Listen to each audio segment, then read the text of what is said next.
Hello everyone and welcome to CATIA for Beginners tutorial part 2. Today I'm going to show you basic useful mouse functions and explain a bit about user interface. There are three main commands in CATIA we can use mouse to activate easily and quickly rather than using icon on toolbars. Rotate, pan, zoom in and zoom out. First I will show you how to pan the model, which is quite straightforward. Press and hold middle mouse button, then you can pan the object. Press and hold middle mouse button, then you can pan the object. Next, rotate. Press and hold middle mouse button and press and hold right mouse button, then you can rotate the object.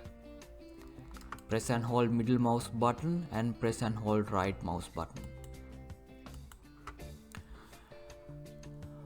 Now zoom in and zoom out, which is little bit tricky but you will get used to it. Press and hold middle mouse button and click once only right mouse button. Then you can zoom in and zoom out. Try to remember these three commands. Those are very useful. To pan, press and hold middle mouse button. To rotate, press and hold middle mouse button, press and hold right mouse button. To zoom in and zoom out, press and hold middle mouse button and click once only right mouse button. Now I will go through user interface. CATIA is built for Windows environment and therefore it behaves similar to other Windows applications. It has got standard main menu bar including files, edit, view, insert, all these tabs. And also it has got standard main file toolbar including new, open, save, print, all these commands.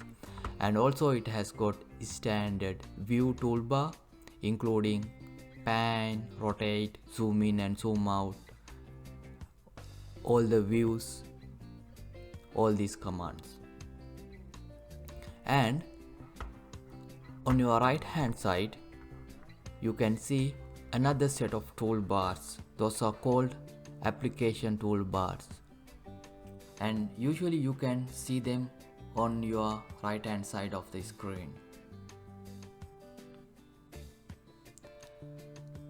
When you click on Start tab, you can see set of tabs in the drop down list. Those are called modules, and when you click on the arrow on your right hand side of each tab, you can see another set of tabs. Those are called workbenches. A workbench is a platform to perform set of common tasks in design process. There are some workbenches those we frequently use as regular CATIA designers. All of these common workbenches are actually under mechanical design module. Those are part design workbench, we use very often. Assembly design workbench, we use very often. Sketcher workbench, drafting workbench, and some may use wireframe and surface design workbench. So like I said, these workbenches have their own capabilities and they have their own set of application toolbars. For example, if I go to part design workbench, go start, mechanical design, part design workbench, enter a name, practice 1. Here you can see Part Design Workbench has got its own set of toolbars. When I open Assembly Design Workbench, Start Mechanical Design, Assembly Design, you can see the set of application toolbars are changed. So Assembly Design Workbench has got its own set of toolbars. And also remember, we can toggle between existing opened workbenches using Window tab. So here we are in the Assembly Design Workbench. We can go to Part Design Workbench. And let's open Sketcher Workbench. In order to open Sketcher Workbench, we have to be in the Part Design Workbench. Remember that. So now we are in the Part Design Workbench. I will open Sketcher Workbench. Start Mechanical Design, Sketcher. We have to select a plane. You can read it from the status bar. Select a plane. So I will select a plane to create this sketch. I will simply select any plane, let's say XY plane. Now we are in the Sketcher Workbench. The set of application toolbars are changed. So a Sketcher Workbench is to create 2D geometry including dimensions and constraints. So we have a set of toolbars necessary to achieve that task.